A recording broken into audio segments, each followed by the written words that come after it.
La Iglesia Cristiana Cuadrangular de Envigado presenta Escuela Dominical. Quiero invitar a los niños, a los jóvenes que están aún aquí en clase, que puedan en la iglesia, que pasen a sus clases, pueden ir a los diferentes salones de escuela dominical. Vamos a hacerlo con mucho orden y mucha reverencia. Y yo voy a pedirle a usted, quiero invitarle a que abra su Biblia en la carta a los Colosenses, capítulo 2. Y a los hermanos que nos siguen allí en la transmisión, en las redes sociales, un fuerte abrazo también, un caluroso saludo y la invitación a que sigamos en este tiempo de estudio de la palabra junto con nosotros que estamos en este lugar, la instrucción del Señor para nuestras vidas. Quiero invitarlo a que con su Biblia allí en su mano, el dispositivo que usted utiliza para hacer lectura, cierre sus ojos tomándolo allí en su mano. Dígame, Señor, gracias porque libremente podemos hoy reunirnos, Dios, ante tu presencia. Gracias, Señor, porque tú has preparado una porción para nuestras vidas, Dios, que edificará nuestra vida, Señor, nuestro día a día, Padre glorioso, por la única razón que es tu palabra, Señor. Hoy yo te pido, Padre, que cada uno de nosotros sea ese terreno fértil en el cual tu palabra es sembrada, Señor, porque no hay duda de la semilla, no hay duda que produce mucho fruto cuando el terreno es fértil, Señor, cuando el terreno está preparado. Dile, Señor, prepara mi corazón, prepara mi mente, prepara todos mis sentidos para recibir lo que has preparado para mí en este día. En el nombre de Jesús. Amén, Señor, y amén. He titulado este tiempo de compartir con todos ustedes, hermanos, Equilibrio Dinámico, basado en el texto que encontramos en la carta a los Colosenses, capítulo 2, versículos del 1 al 8. Colosenses, capítulo 2, versículos del 1 al 8. Esta carta la escribe el apóstol Pablo y la escribe desde la cárcel. Es frecuente nosotros cuando estudiamos la palabra del Señor, las cartas que escribe Pablo enviadas a alguna de las iglesias, que él estuviera en alguna cárcel, en algún momento de aflicción. Pablo pasa de ser un judío relevante en su contexto, siendo fariseo y siendo ciudadano romano también. Él tenía una gran posición social. Era un hombre que podía moverse perfectamente en la alta sociedad judía, en la alta sociedad religiosa judía y en la alta sociedad política romana por su ciudadanía. Pero un día el Señor se atraviesa en sus planes. El Señor Jesús, cuando Saulo iba camino a Damasco, irrumpe en su camino, irrumpe en su cotidianidad. La presencia del Señor hace que Saulo caiga al suelo y el Señor Jesús le dice unas palabras que usted y yo sabemos de memoria, ¿cierto que sí? Que le dice: Saulo, Saulo, ¿por qué me persigues? Y ese fue un momento en que cambió la vida de Saulo. La cambió tan radicalmente que su nombre varió. Ya no se llamó más Saulo, sino Pablo. Y empieza a ser un siervo de Dios, a ser la persona que el Señor utilizó para que el evangelio fuera llevado a muchos más lugares por fuera de las tierras judías. Y en ese proceso tiene que renunciar, o es rechazado a la vez, por aquellas sociedades que lo recibían muy bien. Tanto los judíos lo rechazan porque ahora es cristiano y profesa que un tal Jesús es el Cristo. Y los romanos también lo persiguen porque era un aliado de ellos en la persecución hacia los cristianos y ahora se ha vuelto hacia ellos. Y es por esta razón que el poder político que existía en ese momento también perseguía a Pablo y lo encarcelaba, porque iba en contra del orden que medianamente los romanos habían podido establecer en medio de las colonias judías. Los tuvieron mucho tiempo los romanos a los judíos calmados con un rey, Herodes, allí que más o menos congeniaba con la fe de ellos. Tenía el Sanedrín, unos fariseos y todo estaba estable para los romanos. Pero uno de los judíos Pablo se levanta a generar un sacudón en medio de la sociedad de las colonias judías, las colonias romanas dentro del pueblo judío, y no contento con eso, expande el evangelio hacia otras colonias romanas en los territorios de la antigua Grecia. Y es por eso entonces que Pablo está una vez más en la cárcel. Epafras era uno de sus ayudantes y se acerca a la cárcel y le habla acerca de una iglesia que Pablo no había visitado, que Pablo no había fundado, pero había formado también a Epafras, que Epafras va a ese lugar, a Colosas, e instituye una iglesia. Y le cuenta Epafras a su maestro, a Pablo encarcelado, las maravillas que el Señor estaba obrando en la iglesia en Colosas. Le dice, aquí hay una iglesia fundamental, hay una iglesia que está en una ciudad muy compleja. Colosas, hermanos, en las excavaciones que se han hecho, esa ciudad ya no existe, pero en las excavaciones que se hacen se encuentran algunas monedas, algunos vestigios de las monedas que ellos usaban, y se encuentra una gran variedad de caras de dioses tallados en esas monedas, que da fe de la variedad de religiones, de deidades que ellos tenían. Y esa variedad doctrinal, teológica, tradicional, se sumaba a que era una ciudad, una población altamente impactada por las corrientes filosóficas griegas. Había una gran cantidad de pensamientos diversos en Colosas. Habían teorías de todo, habían filosofías para todo, habían religiones para todo. Y Epafras, guiado por el Espíritu Santo, establece una iglesia en ese lugar, y el Señor está haciendo grandes cosas en esa iglesia. Y ahora Pablo toma una pluma en su cárcel, en su cautividad, y le dice, Epafras, voy a escribir algo para la iglesia en Colosas, y quiero que lo lleves y lo leas en medio de los hermanos.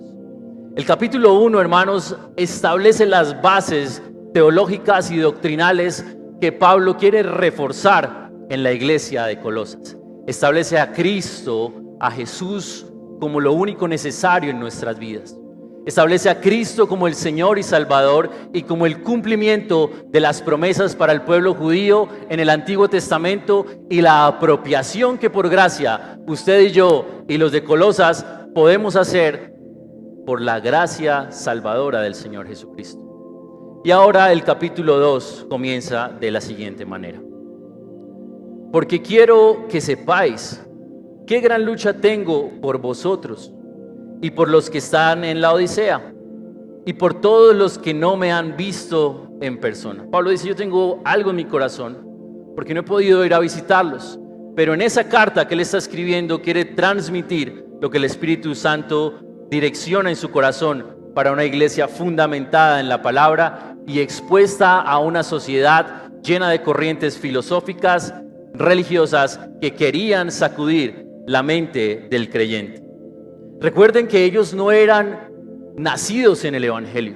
Era una iglesia muy reciente que ni siquiera había sido cercana al judaísmo. Ellos habían estado expuestos a las corrientes paganas, pero una joven iglesia se ha fundamentado en la palabra y Pablo les escribe esta carta con un propósito en el versículo 2, para que sean alentados sus corazones y unidos en amor, alcancen todas las riquezas que proceden de una plena seguridad de comprensión, resultando en un verdadero conocimiento del misterio de Dios, es decir, de Cristo, en quien están escondidos todos los tesoros de la sabiduría y el conocimiento. En Colosas, hermanos, se perseguía como algo muy valioso la sabiduría y el conocimiento, porque era una ciudad, como lo he mencionado, fuertemente impactada por la cultura y las diferentes corrientes filosóficas de los griegos. Y si algo amaban los griegos y los filósofos griegos era el conocimiento. Por eso se llama filosofía, es el amor al conocimiento. Y habían tantas formas de pensar Y habían los filósofos y los religiosos encontrado tantas alternativas para ser sabios y para adquirir el conocimiento que parecía que se sumaba una más a esa ciudad, y era el cristianismo. Pero Pablo entonces tiene que establecer, como se los he mencionado en el capítulo 1 de esta carta, que Cristo es el fundamento, que a nosotros no nos puede mover nada diferente al conocimiento de la persona de Cristo. Y lo refuerza en este versículo 2 y 3, para que alcancen todas las riquezas que proceden de una plena seguridad de comprensión. ¿Qué tan seguros estamos nosotros, hermanos, de comprender lo que creemos? ¿Qué tanta seguridad tiene usted de que la fe que usted tiene la comprende? Que hay una plena comprensión de lo que leemos, de lo que estudiamos. A eso es lo que invita a Pablo, para que alcancen todas las riquezas que proceden de una plena seguridad de comprensión. Y esa plena seguridad de comprensión resulta en un verdadero conocimiento del misterio de Dios. Ese pleno conocimiento, y lo hemos estudiado juntos, es progresivo. A medida que usted y yo avanzamos en nuestra vida cristiana, y Pablo lo escribe en una de las iglesias, arrancamos alimentados por leche, pero necesitamos ir creciendo y recibir alimento cada vez más sólido en nuestro proceso de desarrollo y de crecimiento como hijos de Dios. Pablo está diciendo, es necesario que nosotros crezcamos para que haya un resultado que se traduce en un verdadero conocimiento del misterio de Dios. Y si Pablo habla de un verdadero conocimiento, es porque existe un conocimiento de Dios que no es verdadero. O yo diría que existen muchos conocimientos de Dios que no son verdaderos. Los colosenses estaban expuestos a corrientes filosóficas y doctrinas religiosas de la época. ¿A cuántos pensamientos estamos expuestos nosotros, hermanos? ¿Cuántas diversas cosas escucha usted acerca de la doctrina, acerca de la fe, acerca del amor, acerca de la paz, acerca de las relaciones, acerca de las finanzas? No basta sino que usted tenga alguna cuenta de cualquier red social y allí usted va a tener infinidad de información diversa de una cosa o de otra. Y si los colosenses estaban expuestos a conocimiento y a corrientes filosóficas que prometían acceso a la sabiduría y al conocimiento, ¿cuánto más nosotros que creemos que podemos capacitarnos en la palabra simplemente buscando un video en YouTube? ¿De qué nos estamos alimentando? Gracias a Dios, porque esta predicación va a salir por YouTube. Pero ¿cómo hacemos nosotros para tener la plena seguridad de que en lo que estamos siendo edificados es algo que refleja el verdadero conocimiento del misterio de Dios? Es decir, dice Pablo, de Cristo. Y allí lo responde Pablo. ¿Dónde está el origen del verdadero conocimiento y la verdadera sabiduría? En Cristo. Si usted y yo, hermanos, nos acercamos cada vez más en nuestro proceso, en nuestra vida cristiana, a conocer la persona de Cristo, estamos yendo por el camino adecuado. Si la palabra que usted escucha, si la palabra que usted estudia, si la adoración que usted levanta es una adoración que lo está conduciendo a conocer más a Cristo, tenga la tranquilidad de que está yendo por un camino adecuado, porque en Él están escondidos todos los tesoros de la sabiduría y del conocimiento. Pero si esos pensamientos, esas filosofías, esos estudios, ese crecimiento en habilidades y saberes nos están llevando a perseguir es la sabiduría y el conocimiento per se, aislado de Cristo, estamos cometiendo un error. Porque hoy hay cantidad de corrientes de pensamiento que te hacen sentir que eres sabio por la manera como piensas, por la manera como tomas decisiones, por la manera como organizas tus finanzas, por la manera como organizas tu tiempo, por el tipo de estudios que realizas, por las personas con las que te relacionas. Y nos prometen ser mejores, ser más sabios, ser más exitosos, conocer más. Pero cuando perseguimos esos resultados, hermanos, nos estamos alejando, estamos dejando de invertir el tiempo en lo fundamental, que es el conocimiento de Cristo, el pleno conocimiento de Cristo. Y quiero ser muy claro con esto. Hay que estudiar. Si usted tiene la oportunidad de estudiar, si usted tiene la oportunidad de darles el mejor estudio a sus hijos, no duden en hacerlo. Si usted tiene la oportunidad de capacitarse en idiomas, en conocimientos, en habilidades, no duden en hacerlo. Pero el fundamento de la búsqueda de la sabiduría y el conocimiento no son los títulos ni las experiencias que tengamos alrededor del conocimiento, la filosofía o las habilidades. El fundamento del conocimiento y de la sabiduría es Cristo. Allí está la fuente de todos los tesoros escondidos. Y es un conocimiento que usted y yo podremos descubrir únicamente en la presencia del Señor. Podremos desarrollar en las aulas o en las formaciones que tengamos conocimientos sobre ciencias, sobre tecnologías, sobre idiomas, sobre relaciones. Qué bendición poder acceder a ello. Pero hay unos tesoros, hay unos conocimientos y hay una sabiduría que no se estudia en las aulas, que no se estudia en redes, que no se estudia en relaciones humanas. Se descubre en la presencia del Señor. Y ese es el fundamento de nuestra vida cristiana. Versículo 4 dice: esto lo digo para que nadie os engañe con razonamientos persuasivos. Pablo dice: yo sé que ustedes están rodeados de muchas maneras de pensar, que los quieren persuadir, y persuadir literalmente es movilizar, llevar de un lugar a otro a partir de argumentación, de ideas, de pensamientos, que quieren movernos del lugar que el Señor nos ha establecido hacia el lugar en el que la sociedad quiere que usted y yo nos movamos, pensemos y actuamos.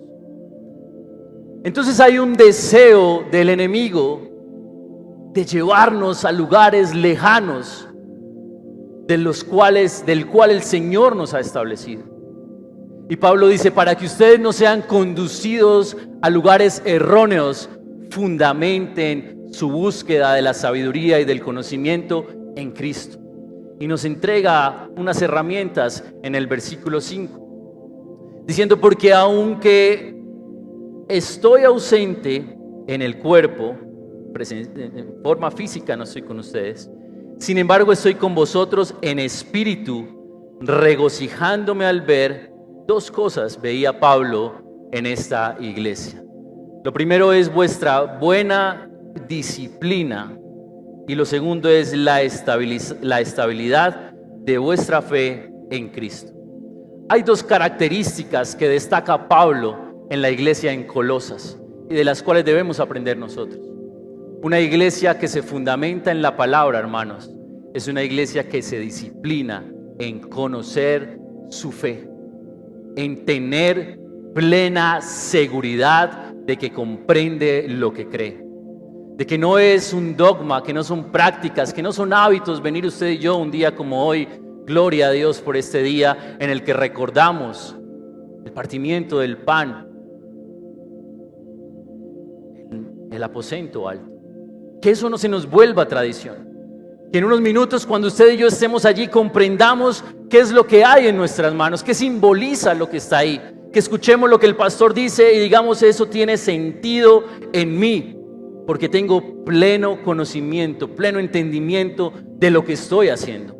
Y si no, es una gran oportunidad para seguir profundizando en las Escrituras. Tenemos esa posibilidad en un lugar como este, por la misericordia del Señor, de disciplinarnos en profundizar el conocimiento del Señor. Lo primero es la disciplina y lo segundo es la estabilidad de vuestra fe en Cristo. Y quiero juntar esa estabilidad con lo que dice el siguiente versículo. Versículo 6 dice: y la estabilidad de vuestra fe en Cristo. Por tanto, de la manera que recibisteis a Cristo Jesús el Señor, así andad en Él. Muévanse en Cristo. Recuerden lo que hacían las filosofías y los pensamientos: persuadirnos, movilizarnos hacia otros lugares. Desde la argumentación, desde las razones, desde los pensamientos, llevarnos a otro lugar, cambiar nuestra manera de pensar y alejarnos de donde hemos sido establecidos.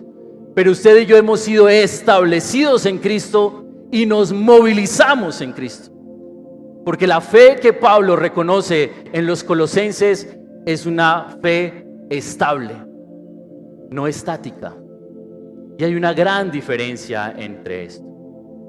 Cuando algo está estable, normalmente uno esperaría que nada se mueva para que continúe así. ¿Cierto que sí? Eso ya está, déjelo así quieto. No lo mueva para que no se sacude, para que no se caiga, para que no perdamos lo que hicimos. Pero nuestra fe no puede ser la fe tal cual usted la recibió el día que aceptó al Señor en su corazón, que es fe verdadera, que es la palabra del Señor, pero que necesita movilizarse en Cristo. No ser movilizada hacia otros pensamientos. Necesita aferrarse a Cristo y movilizarse en Cristo. Por eso les hablo, hermanos, de un equilibrio dinámico. Porque necesitamos que nuestra vida tenga una fe estable, como la que Pablo reconoce en la iglesia de Colosas. Pero que esa estabilidad que usted y yo vivimos en nuestra fe esté lo suficientemente arraigada para que en nuestra cotidianidad, en nuestra movilidad, en nuestra interacción y en las dinámicas veloces de nuestros días, usted y yo digamos: sigo aferrado a la roca que es Cristo, a pesar de los movimientos. Y en medio de los movimientos, en medio de los sacudones naturales de la sociedad, seguimos aferrados a Él y nos movemos en Él.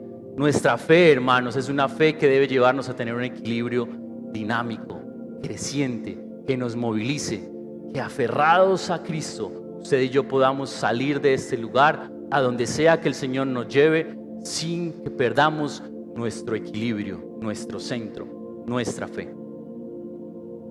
Así andad en Él. ¿Cómo? De la manera que recibisteis a Cristo Jesús. De la manera que usted y yo recibimos al Señor ese día que usted, convencido de la decisión que estaba tomando, sin entender mucho, con toda seguridad, pero con la firme convicción de que algo estaba pasando en tu corazón, de decir: yo tengo que tomar esta decisión y aferrarme a Él. Es por eso que Pablo dice: firmemente arraigados y edificados. ¿En quién? En Cristo. Vea la forma como Pablo nos invita a entender. Nosotros necesitamos profundizar nuestro conocimiento de Cristo, profundizar, enraizar nuestra fe, nuestro entendimiento, comprender en qué es lo que nosotros creemos, hermanos. Yo necesito saber cuál es mi fe. Yo no puedo repetir versículos por repetirlos. Eso tiene que hacer sentido en mi vida. Yo tengo que entender lo que usted y yo hacemos hoy, de tomar el pan y beber la copa. ¿Qué implica eso el martes que usted esté en su oficina? ¿Qué implica eso el miércoles que usted tenga un conflicto normal o anormal en su hogar? ¿Qué significa haber sido lavado por la sangre de Cristo? Ser parte del partimiento del pan, tener la esperanza de reinar con Él en la eternidad. ¿Eso qué significa en mi movimiento, en mi día a día, en mi trasegar natural? Tenemos que pasar, hermanos, de una fe teórica, y esta fe no es la certeza de lo que se espera y la convicción de lo que no se ve, es la esperanza de la segura provisión futura de Dios. Ese es un tipo de fe, pero Pablo está hablando acá de la fe desde lo que usted y yo creemos. La convicción de lo que está en este libro es verdad y aplica para mí. Esta es mi verdad, esa es la fe que usted y yo tenemos. Y Pablo dice: firmemente arraigados y edificados en Él, profundamente fortalecidos en Cristo, para que nada nos mueva, para que tengamos equilibrio, pero no para quedarnos quietos, porque dice que en Él también somos edificados. La Reina Valera lo traduce como: sobreedificados. Seguimos creciendo sobre lo construido. Cristo es la roca y Él en nuestras vidas nos lleva a ir de aumento en aumento hasta que el día es perfecto, como la luz de la aurora, lo dice en Proverbios capítulo 4, versículo 18. Por eso nuestra fe debe llevarnos a vivir un equilibrio dinámico para mantenernos inamovibles en lo que no podemos negociar y dinámicos para poder aplicar esa fe en nuestra vida cotidiana. Si no, se nos vuelve un dogma y pierde sentido. Y por eso, hermanos, muchas personas se alejan de la fe, porque no se dedican a profundizar el conocimiento de la voluntad de Dios para sus vidas. Y dice, y confirmados en vuestra fe, arraigados y edificados en Cristo. El Señor nos da la firmeza y el crecimiento, pero la fe, nuestra creencia, lo que usted y yo estamos haciendo hoy, estudiar la palabra del Señor, nos lleva a la confirmación, a saber que eso en lo que hemos creído es verdad. Y cada vez que profundizamos y vamos un poco más profundo y vamos a meternos más a conocer al Señor y aprendemos más de su palabra y seguimos con esa hambre de conocer más de Él, vamos confirmando que seguimos en constante crecimiento, que la palabra de Dios es una fuente inagotable de sabiduría y de conocimiento, porque nos lleva a conocer a la fuente que es Cristo. Ese es el propósito con el que usted y yo estamos acá, en conocer al autor y consumador de la fe. Mirad que nadie os haga cautivos por medio de su filosofía y vanas sutilezas, según la tradición de los hombres, conforme a los principios elementales del mundo y no según Cristo. Hay una oposición completa entre los principios elementales del mundo que nos llevan a ser sabios y la búsqueda de la sabiduría en que encontramos solamente en el secreto de conocer al Señor. Porque las corrientes de este mundo quieren alejarnos de ese pensamiento. Yo le decía a los hermanos en el primer servicio, yo tengo 2 hijos, Simón tiene 6 años, Matías tiene 2. Dentro de 6 años, que se pasan muy rápido, Simón será un adolescente y Matías también, 10 años. 8 años tendrá Matías. Y ya con mi esposa hemos visto algunas conversaciones que tenemos que tener con Simón a raíz de algo que posiblemente ha visto en las caricaturas que ve, posiblemente ha visto en las películas que ve, aunque tratamos de ser muy cuidadosos, o en las conversaciones que tiene en el lugar donde estudia, siendo un niño de 6 años. Y nos hemos sorprendido con decir, yo creí que esta conversación la teníamos que tener más adelante. Y preguntarle por qué piensa eso. ¿Cuáles son esos principios que está escuchando que lo llevan a tener ciertos pensamientos? Y con la sabiduría que día a día le pedimos al Señor, ¿cómo hacemos para corregir y encaminar para que las raíces de sus vidas, que apenas están creciendo, crezcan profundizadas en Cristo? Y eso nos toca a nosotros como padres. Pero si usted no tiene hijos, le corresponde hacerse caso de sus raíces. ¿Dónde está germinando mi hermano y mi hermana? ¿Dónde estamos germinando nosotros? ¿En qué estamos fundamentando nuestra estabilidad? ¿En qué estamos fundamentando nuestro equilibrio? ¿Dónde estamos echando nuestras raíces? ¿En qué confiamos nuestro crecimiento, nuestra edificación y nuestra sobreedificación? La única respuesta que podemos encontrar verdadera es: hagámoslo en Cristo. Porque los principios que encontramos en Él son los que garantizarán que estemos firmes aún en medio de los movimientos y de los sacudones naturales de la vida. ¿Por qué Cristo? Porque Él. El autor a los Hebreos, capítulo 13, versículo 8, ese es el versículo lema de nosotros como Misión Cuadrangular. Jesucristo es el mismo ayer y hoy y por los siglos. Jesucristo es Él mismo. Jesucristo es inmutable. Jesucristo no cambia. Jesucristo es inmutable. Es el mismo en el tiempo. Es inmutable pero trascendente. Es inmutable pero dinámico. porque su esencia es la necesidad, cubre la necesidad que tuvo aquel soldado romano que se arrepintió viéndolo muerto en la cruz. Porque su esencia tiene la misma capacidad de entregar la salvación a Pablo, siendo un perseguidor de los cristianos. Porque la esencia de Cristo tiene la misma capacidad de proveer lo que necesitaron cada uno de los hombres en el Nuevo Testamento. Porque Cristo tiene la esencia de lo que necesitamos para fundar más iglesias como Colosas.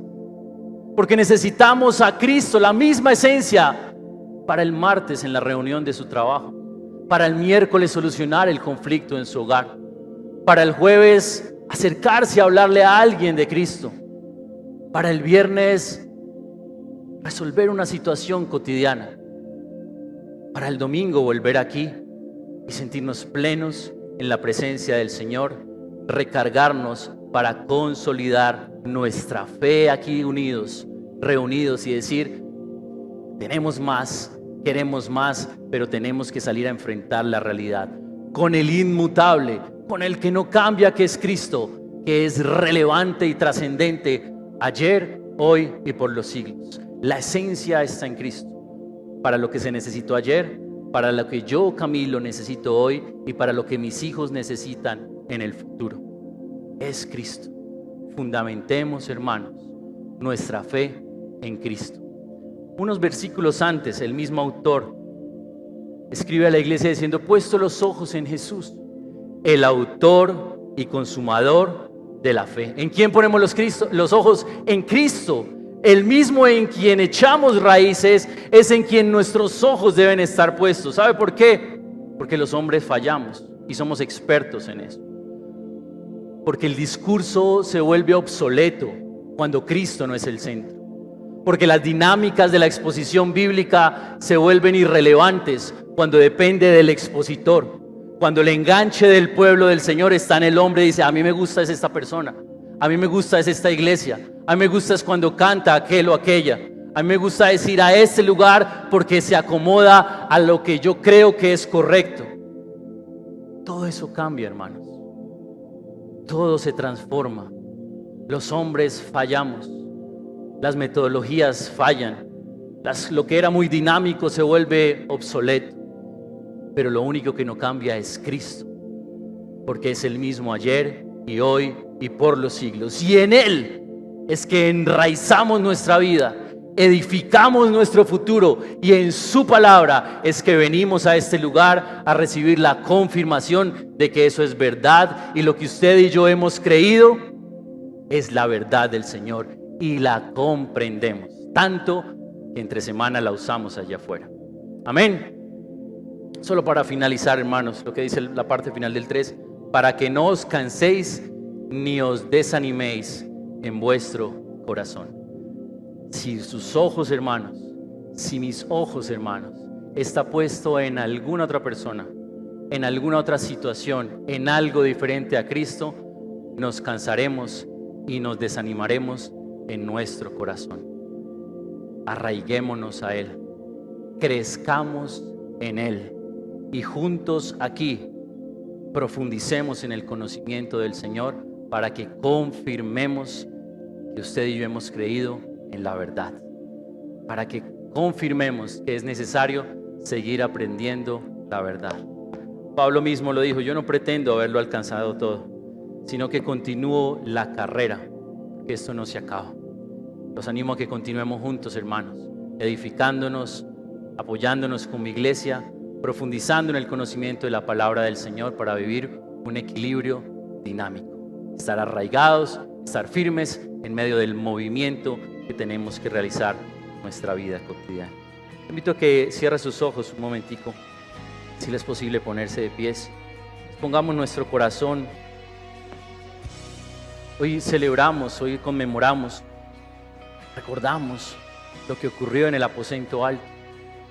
Quiero invitarlo a que cierre sus ojos y le digamos: Señor, gracias porque aquel día tú me hiciste también partícipe de tu mesa. Porque aquel día tú me diste la posibilidad de que mis raíces crezcan en ti, Señor. Porque ahora tengo un lugar sobre el cual crecer, Señor. Porque tengo una roca segura sobre la cual se edificará mi vida, Padre glorioso. Y gracias por esta iglesia. Dígale, Señor, gracias por este lugar. Gracias porque me has puesto en este lugar para confirmar tu palabra, Señor. Para poder crecer en el conocimiento de tu palabra, Señor. Aférranos a ti, Señor. Permítenos que crezcamos en ti y que tengamos hambre y sed de tu palabra, Señor. Que siempre en este lugar, Santo Dios, podamos encontrar palabra verdadera de Dios. En el nombre de Jesús oramos. Amén. La Iglesia Cristiana Cuadrangular de Envigado presenta programación semanal. Escuela Dominical, todos los domingos a las 8:10:30 de la mañana. Tiempo de oración, todos los lunes a las 7 de la noche. Devocionales, martes a las 7 de la mañana. Culto de ministración, miércoles a las 7 de la noche. Tiempo de ayuno, todos los jueves de 8 de la mañana a 12 del mediodía. Y nuestra reunión para jóvenes todos los sábados a las 6 de la tarde.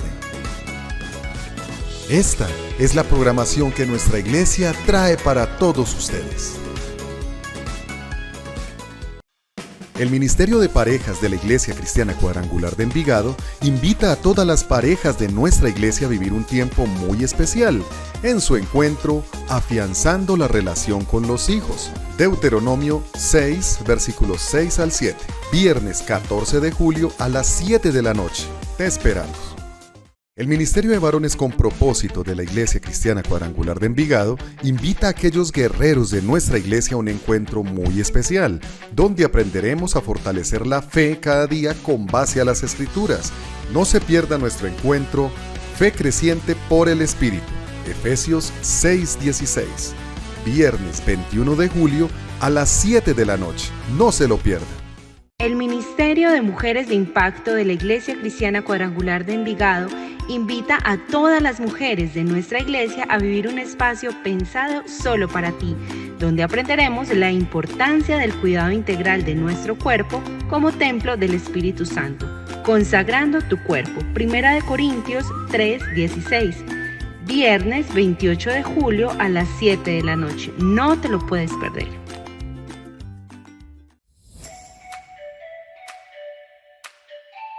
Les invitamos a continuar en obediencia con los diezmos, ofrendas y donaciones para la obra del Señor. Lo puedes hacer a través de la cuenta de Ahorros Bancolombia, número 100-927-62047, o también de manera presencial durante nuestros servicios. Su comprobante podrá ser enviado a nuestro WhatsApp 322-785-9907, junto con sus datos personales. El obedecer trae grandes bendiciones para nuestras vidas.